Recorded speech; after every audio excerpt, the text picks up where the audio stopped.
Hello guys. When I was around 12 to 13 years old, I was addicted to video games. I used to play strategy games, MMORPG, online, RuneScape, Age of Empires, StarCraft, and those of the sort. Spent around a whole year playing, and I would spend 5 hours a day playing those games. I was a really skinny guy, and I started gaining weight that time. And then after that, soon after, my parents were praying for me, about me, to realize what I'm doing and how this is so stupid. So a little later I realized, and I started working out instead. That was my substitute. And so working out became my idol. I would work out 1 hour a day, 2 hours a day, every single day. I would train all my body parts. I didn't care if I was sore. This was my substitute. This is where I found my getting high, this was something I was dragged to. Naturally, taking one rest day a week, and even that one rest day, I would want to do something. I couldn't sit there. I had that desire within me. Then after that, after I realized where I was going with all this working out, I still continued. I did begin to realize the same way I realized with games, how it's not the most important thing in the world. I began to realize working out is not the most important thing in the world. And around middle school, 7th, probably started with 6th, yes, 7th grade, I started having problems with lust. Lust is sexual desire for girls, I was never gay, of course, but that's what was going on. And that was up until recently, probably a year or two ago. Why I'm telling you all this?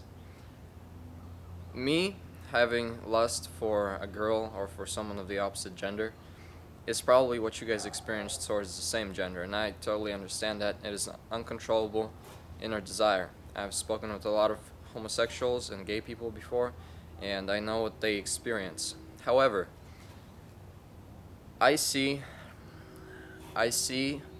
my lust or sex before marriage and stuff like that just as much of a sin as gay guys or homosexuals showing their lust and their desire for other guys, if you understand what I mean. Now, you're going to say, well, it's a natural drive. Why would God create us this way? Why in the world would I have desire for another guy? And why in the world would I be dragged to do it the same way? I can ask myself and say, why am I having lust towards girls? Why can't I just have a good, clean relationship without having all these thoughts running through my head? And I would totally agree with you. Why would that happen?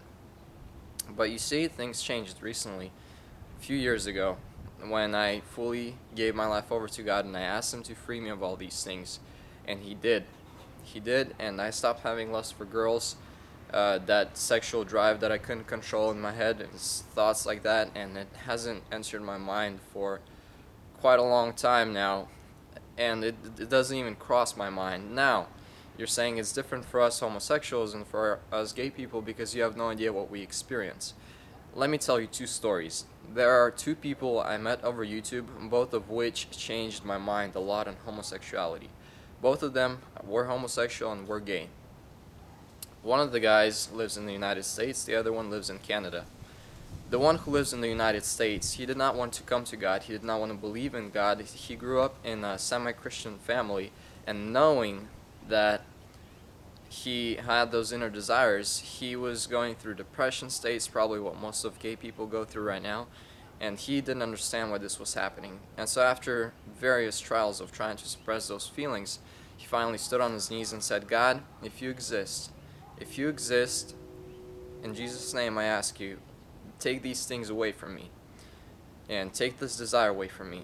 And so right now, he was freed of that lust towards guys, freed of that desire towards them, and right now he has a drive for girls just like any other guy does.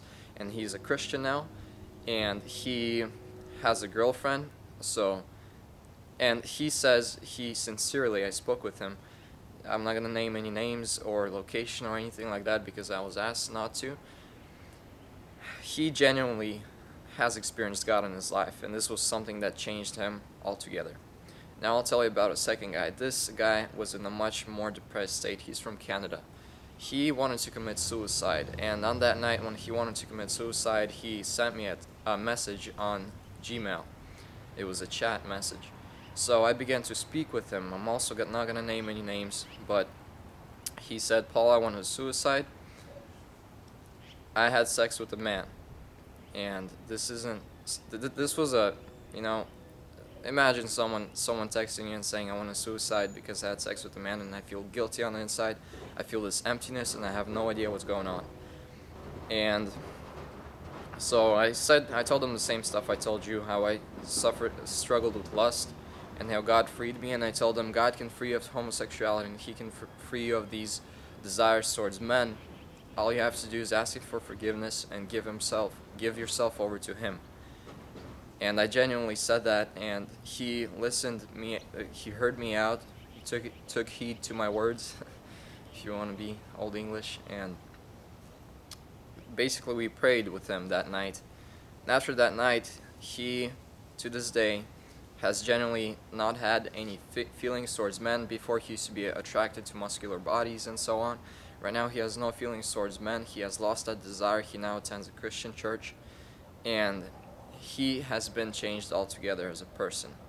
So God freed him of that sin, also the same way He freed me of lust towards girls. And whoever you are, whether you're homosexual or if you're straight, I just wanted to know you that God does miracles. God does exist, and He can change your life and your desires if you understand what He's done for you on the cross and why He came into this world, which is to free people of sins, which is to give them a new life. And here are just three stories, including my own, of how God freed me and these other men, and how they started living a Christian life and a life free of the chains and the bonds of sin which they couldn't control. So this is me going out to all you guys. I have a big gay base of fans or followers here on YouTube and on Facebook. So I get to encounter these kind of people a lot, and I view you no more of sinners than I do everyone else who is struggling with lust towards girls and stuff like that. So, or towards video games or something else, because all people are sinners. But what I'm here to tell you is that Jesus Christ is able to free you, and I have a big Muslim base too, and you guys are going to disagree with me, but I'm talking to you from personal experience and from experience of those others who have given themselves over to God and who have changed.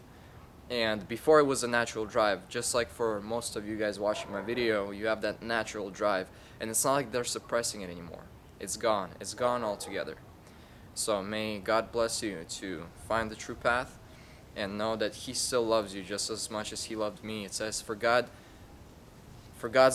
love is known through that He loved us while we were yet sinners, while we were yet in our trespasses, while we rebelled against God with our own actions and nature. He still loved us, and He loves all of you, and He can free you of those things. So that's my video for today. I just thought this was an important question to address because many people misunderstand what the Bible talks about homosexuality or sin, and I just wanted to give you a new perspective on what God does see all those things in sin. They are punishable with hell, but He also loves you so much He gives you a way out, a genuine free gift of freedom from all these things. Alright, later guys, my next video is going to be a hand press tutorial. That seems to have gotten the most likes in my previous video, so I'll see you then. God bless. Bye bye.